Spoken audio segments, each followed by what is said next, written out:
ABP Ganga, खबर आपकी, जुबान आपकी।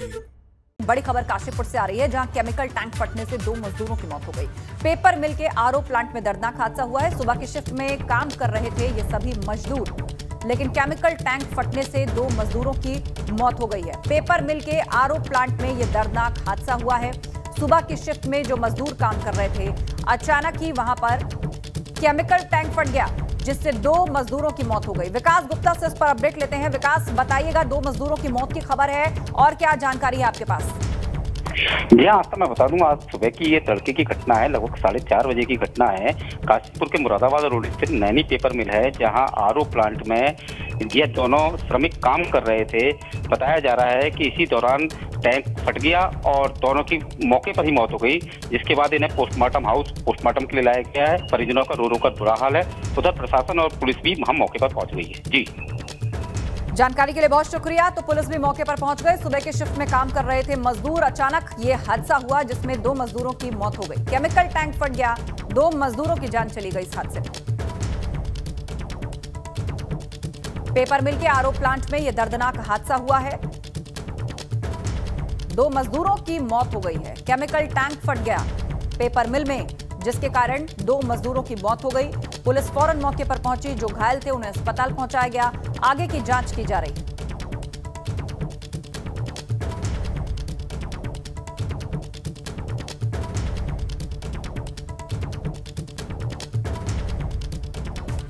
पूर्व सीएम हरीश रावत के आगामी चुनाव में कांग्रेस का चेहरा घोषित करने के बयान का समर्थन कांग्रेस प्रदेश उपाध्यक्ष ज्योत सिंह बिष्ट ने समर्थन किया है। समर्थन हरीश रावत के इस बयान से बीजेपी में बौखलाहट शुरू हो गई है, ये ज्योत सिंह का कहना है। आगामी चुनाव राज्य के मुद्दों और उस चेहरे के कामों पर लड़ा जा सके। भारतीय जनता पार्टी ने अपनी सरकार के मुखिया के रूप में जिस व्यक्ति को 4 साल से ज्यादा अवधि तक कुर्सी पर रखा हो, तो 5वें साल अंतिम समय तक वो भी मुख्यमंत्री रहेंगे। और ठीक चुनाव के टाइम वो उसका चेहरा छुपा करके कोई नया चेहरा लाने की कोशिश करेंगे। और वो स्टेट का चेहरा आता है, नेशनल चेहरा आता है। इस बात को समझ करके माननीय हरीश रावत जी ने जो कहा कि कांग्रेस पार्टी अगर अपना चेहरा घोषित करेगी राज्य का, तो चुनाव राज्य के मुद्दों पर और राज्य का जो व्यक्ति हमारा भविष्य का मुख्यमंत्री का चेहरा होगा, उसके काम धाम पर लड़ा जाएगा। उत्तराखंड के पूर्व सीएम हरीश रावत रुड़की दौरे पर जा रहे हैं। उन्हें मैंगलोर क्षेत्र के किसानों के साथ चाय पर चर्चा कार्यक्रम में भी हिस्सा लिया। इस दौरान हरीश रावत ने केंद्र सरकार पर निशाना साधा। उन्होंने कहा कि सरकार किसानों के साथ अन्याय कर रही है और कृषि कानून किसानों पर थोपे जा रहे हैं। हिंसा थोपी जा रही है, हम उसकी निंदा करते हैं। जिस तरीके से लोग किसी पार्टी विशेष के और उसके सिंपैथाइजर और किराए के लोग लठ लेकर के किसानों को बलपूर्वक उठाने की कोशिश कर रहे हैं, लोकतंत्र में इस तरीके की उसके लिए कोई स्थान नहीं है। उधर पौड़ी में पुरानी पेंशन बहाली की मांग को लेकर एक बार फिर से सरकारी कर्मचारियों ने सरकार के खिलाफ ताल ठोक दी है। राष्ट्रीय पुरानी पेंशन बहाली संगठन के राष्ट्रीय अध्यक्ष वीपी रावत ने पौड़ी पहुंचकर संगठन का नेतृत्व किया और यहां संगठन ने जमकर सड़कों पर सरकार के खिलाफ प्रदर्शन किया। इस दौरान प्रदर्शन के जरिए सरकार को चेताया गया कि अगर पुरानी पेंशन बहाल नहीं की गई तो सचिवालय तक संगठन कूच करेगा। राजधानी देहरादून में भी जमकर प्रदर्शन किया जाएगा। दरअसल लंबे समय से 2005 के बाद लगे सरकारी कर्मचारियों की पुरानी पेंशन को बंद करते हुए नई पेंशन का प्रावधान किया गया, जिसका कर्मचारी पुरजोर विरोध कर रहे हैं। सरकार द्वारा अब तक पुरानी पेंशन बहाल न करने को लेकर सरकारी कर्मचारियों का गुस्सा अब बढ़ता जा रहा है।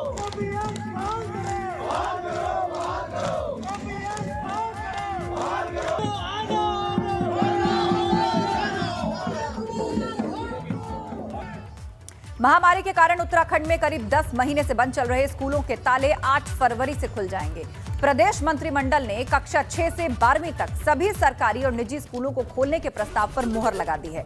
इसके अलावा प्रदेश में नई आबकारी नीति को मंजूरी मिल गई। अब देसी शराब की दुकानों पर बियर बिकेगी। निगम क्षेत्रों में रात 11 बजे तक शराब की दुकानें खुलेंगी, तो पहाड़ी क्षेत्रों में रात 10 बजे तक शराब की दुकानें खुली रहेंगी। सिंगल यूज प्लास्टिक के लिए हमने जो विनियम है वो बनाए गए हैं, उसमें उसको प्रतिबंधित करने का निर्णय पहले से ही था। उसके भी नियम बनाए केवल गए हैं। ग्राम्य विकास में जो मनरेगा के अंतर्गत 100 दिन का पहले रोजगार था, उसको 150 दिन किया गया है। उसमें जो राजस्व या जो पैसा खर्च होगा वो राज्य सरकार अपने संसाधनों से वहन करेगी। राजस्व विभाग के अंतर्गत जो हमारा एक मंगलदीप स्कूल था अल्मोड़ा में, उसको जो 2 नाली भूमि दी गई है वो उसको निःशुल्क दी गई है। एक परिवर्तन कर्मचारी संवर्ग नियमावली आई है। उत्तराखंड में आम आदमी पार्टी ने अपनी चुनावी तैयारियां तेज कर दी। आम आदमी पार्टी उत्तराखंड में 1 फरवरी से सदस्यता अभियान की शुरुआत करने जा रही है। दिल्ली के उप मुख्यमंत्री मनीष सिसोदिया इस अभियान की शुरुआत करेंगे। यह अभियान प्रदेश की सभी 70 विधानसभाओं में शुरू होगा। 1 फरवरी को देहरादून से वीडियो वैन को हरी झंडी दिखाकर रवाना किया जाएगा। वीडियो वैन के जरिए आम आदमी पार्टी विकास का मॉडल पेश करेगी। आम आदमी पार्टी 45 दिन तक 6,500 जनसभाएं करेगी, जबकि 1 लाख नए सदस्य बनाने का लक्ष्य रखा गया है और 10 लाख लोगों तक पहुंचने की तैयारी है। वीडियो वैन्स के साथ उत्तराखंड के गाँवों में, शहरों में जाएंगे और वहाँ पर छोटी छोटी जनसभाएं करेंगे। हमारा टारगेट है कि लगभग 6,500 जनसभाएं हम अगले 45 दिनों में करने वाले हैं और साथ ही साथ हमारा लक्ष्य है कि 1 लाख सक्रिय सदस्य हम पूरे उत्तराखंड में बनाएं। और साथ ही साथ जो पूरा कैंपेन है इसके बाद हम घर घर भी जाएंगे, पैम्फलेट भी देंगे लोगों को और एक जो उसका स्टिकर है वो भी दे रहे हैं लोगों को। हमारा ये टारगेट है कि लगभग 10 लाख घरों को हम इस जो कैंपेन है उसके माध्यम से लोगों तक पहुँचे और लोगों तक आम आदमी पार्टी का विजन और आम आदमी पार्टी की जो समझ है उत्तराखंड को लेकर वो लोगों के बीच में ले जाएंगे। श्रीनगर गढ़वाल में रेलवे की ओर से एक सर्वे चल रहा है। सर्वे हेलीकॉप्टर से रेलवे लाइन के लिए हो रहा है। हेलीकॉप्टर पर विशेष कैमरे लगे हुए हैं। ऑस्ट्रिया के वैज्ञानिकों की टीम 10 दिनों तक ये सर्वे करेगी। तस्वीरें दिखा रहे हैं, रेलवे लाइन के लिए ये सर्वे किया जा रहा है। हेलीकॉप्टर पर स्पेशल कैमरास लगाए गए हैं और उन्हीं के माध्यम से ये सर्वे रेलवे प्रशासन की तरफ से करवाया जा रहा है। ऑस्ट्रिया से खास तौर पर जो विशेषज्ञ हैं, यहाँ के जो वैज्ञानिक हैं, आने वाले 10 दिनों तक ये सर्वे करेंगे।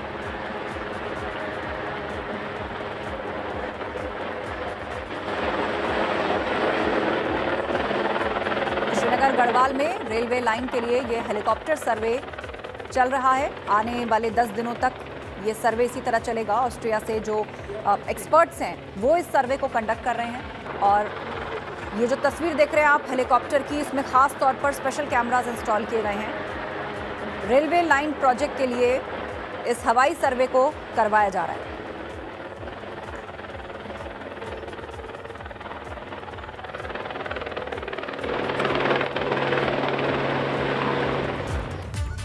उधर रुड़की के मैंगलोर कोतवाली क्षेत्र में एक युवक की बेरहमी से पिटाई का वीडियो वायरल हो रहा है। युवक की लाठी डंडों से पिटाई की गई है।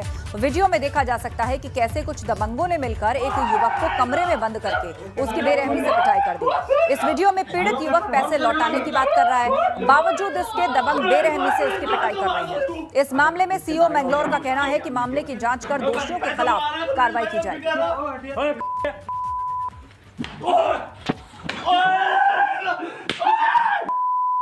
पैसों के लेन देन के मामले में इस युवक को हाथ बांधकर कैसे पीटा जा रहा है। कुछ दबंग लाठी डंडों से उसको पीट रहे हैं, लात घूंसे मार रहे हैं।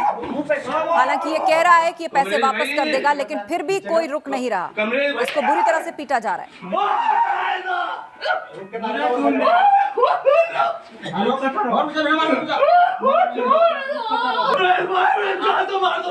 अगर रुक के तारेगा में कौन लोग हैं और इसको तस्दीक करने के बाद हम इसकी एक बार जांच कराते हैं। जांच के बाद ही अग्रिम कार्रवाई की। मैं सब इंस्पेक्टर जो प्रभारी हैं वहाँ पे सजार अली, उनको मैंने बताया है कि इसकी जांच करके और तत्काल मुझे रिपोर्ट दें।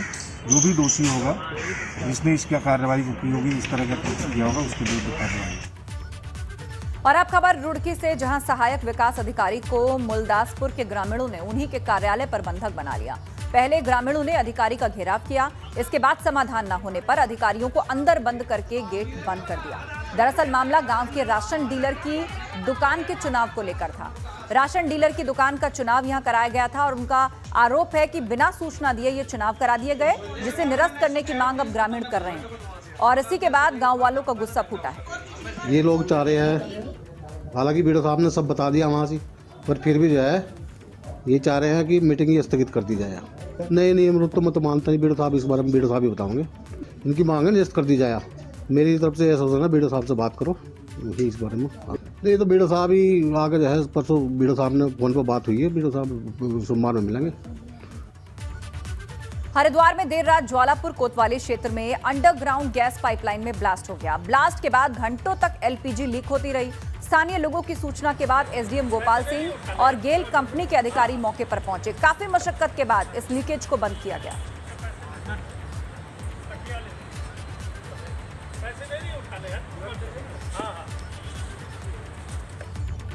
अल्मोड़ा में उद्यान विभाग पॉली हाउस के माध्यम से बागवानी को विकसित करने में जुटा हुआ है, जिसमें ग्रामीण काश्तकारों को जोड़कर उनके मुनाफे वाली खेती से इसे जोड़ा जा रहा है। जिले के विकास खंडों में स्ट्रॉबेरी समेत मौसमी सब्जियों का उत्पादन पॉली हाउस में हो रहा है। जिले में अब तक 9000 वर्ग मीटर क्षेत्र में पॉली हाउस के माध्यम से बागवानी विकसित की जा चुकी है। हमारे जनपद अल्मोड़ा में इस वर्ष हम 2020-21 में करीब 14000 वर्ग मीटर के पॉली हाउस हम इस्टेब्लिश कर रहे हैं और अब तक हम 9000 वर्ग मीटर पॉली हाउस बना चुके हैं और हम मार्च तक शेष पॉली हाउस यानी 14000 वर्ग मीटर पूरा कर लेंगे। और हमारा ये देखिए हवलबाग विकासखंड और तागुड़ा विकासखंड में पॉली हाउस में स्ट्रॉबेरी का उत्पादन किया जा रहा है और जो कि बहुत अच्छा उत्पादन भी है और जैविक है हमारा। इनके क्षेत्रफल में भी वृद्धि हो रही है, इनका स्वाद भी बहुत उच्च कोटि का है और इनकी अच्छी कीमत मिल रही है। जोशीमठ में पोलियो दिवस के मौके पर 606 पोलियो बूथों पर 39,770 बच्चों को पोलियो की खुराक पिलाई जा रही है। पोलियो की खुराक 5 साल तक के बच्चों को पिलाई जा रही है और उसकी खुराक स्वास्थ्य विभाग में सभी जगहों पर स्वास्थ्य कर्मियों को तैनात किया गया है।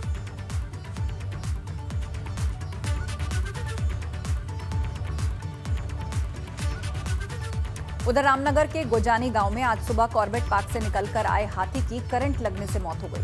हाथी कॉर्बेट पार्क से निकलकर खेतों में आ घुसा था। खेत में रोशनी के लिए लगाए गए बल्ब को हाथी ने पकड़ा, जिससे हाथी को करंट लगा और उसकी मौत हो गई। ये टस्कर हाथी पिछले 1 महीने से क्षेत्र में लगातार घूम रहा था। ग्रामीण इससे परेशान भी थे। गांव के खेतों में यह हाथी काफी उत्पात मचा रहा था, लेकिन आज अचानक बिजली का बल्ब अपने सूंड से पकड़ लेने के कारण इसे करंट लगा और उसकी मौत हो गई। है एक आम का जिसमें गेहूं लगे हैं नीचे, तो सुरक्षा की दृष्टि से ये लोग बता रहे हैं गांव वाले कि इन्होंने एक बल्ब लगाया था यहाँ और उस बल्ब को हाथी ने सूंड से पकड़ा है और उसे करंट लगने से उसकी मौत हुई है। और बाकी जो हमारे डॉक्टर साहब हैं वो पोस्टमार्टम के बाद ही कुछ बता पाए। उधर खटीमा में विधायक पुष्कर सिंह धामी ने सौंदर्यीकरण काम का निरीक्षण किया। दरअसल आरोप लगाया गया कि निर्माण काम की गुणवत्ता ठीक नहीं है, जिसे लेकर पुष्कर सिंह धामी और एसडीएम मौके पर निरीक्षण करने पहुंचे। धामी का कहना है कि जांच में निर्माण काम की गुणवत्ता ठीक पाई गई। शहर में 6 करोड़ रुपए की लागत से सौंदर्यीकरण के काम किए जा रहे हैं। अभी हम लोगों ने देखा है ईंट भी जो है अब्बल ईंट यहाँ पर लगाई जा रही है और साथ ही साथ जो रिटर्निंग वॉल बनाने के लिए 1.5 मीटर का जो इनका नॉर्म्स था उससे भी बढ़ाकर इन्होंने जो है उस गड्ढे को किया हुआ है। और हमने कहा है कि गुणवत्ता से किसी प्रकार का कोई समझौता नहीं किया जाएगा। जितनी भी यहाँ सड़कें बन रही हैं, जितने सौंदर्यीकरण का काम चल रहा है आसपास, मैंने सभी लोगों को कह रखा है कि कहीं पर भी कोई शिकायत आती है तो उसको काम को तत्काल बंद करवा दिया जाए। डीएम रंजना राजगुरु ने काशीपुर में सरकारी अस्पताल और तहसील का निरीक्षण किया। इस दौरान उन्होंने दोनों जगह पर काफी खामियां देखी और उन्हें देखकर डीएम नाराज दिखी। अस्पताल में फैली गंदगी को लेकर डीएम ने सफाई व्यवस्था दुरुस्त करने के निर्देश दिए। ड्यूटी से नदारद रहने वाले कर्मचारियों का 1 दिन वेतन काटने के निर्देश दिए गए।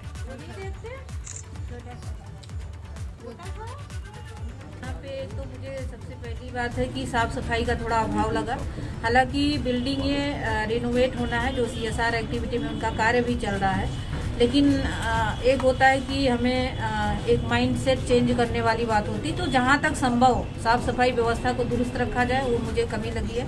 और कुछ स्टाफ आज एब्सेंट है तो उनको सीएमएस को कड़े निर्देश दिए गए हैं कि उनकी एब्सेंट लगा करके उनका 1 दिन का वेतन रोकेंगे।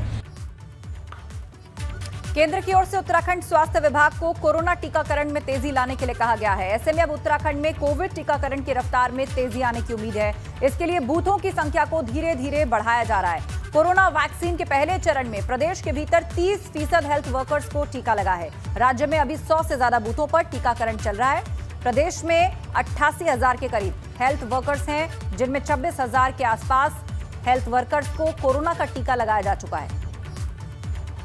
ये तो हमारे पास टोटल लॉट जो गवर्नमेंट ऑफ इंडिया ने हमको दे दिया है। अब हमारे पास सारी वैक्सीन है रिगार्डिंग हेल्थ केयर वर्कर्स के लिए।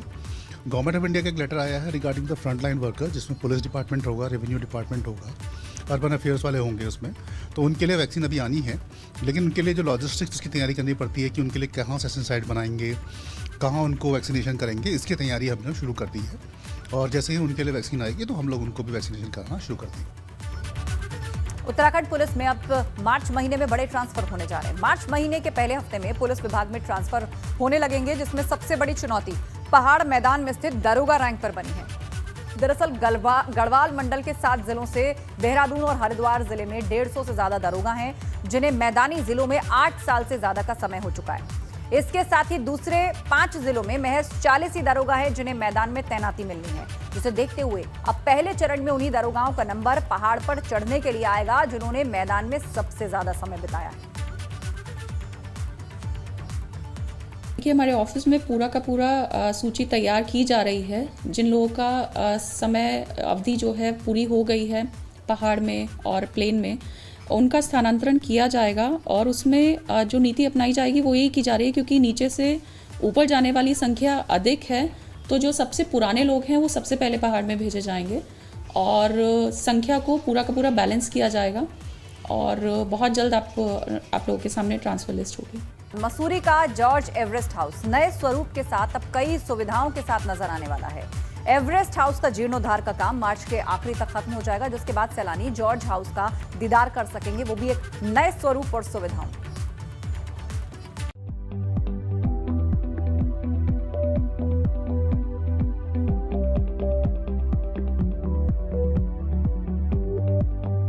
ये है दुनिया की सबसे ऊंची चोटी माउंट एवरेस्ट, जिसे फतेह करने का सपना हर पर्वतरोही का होता है।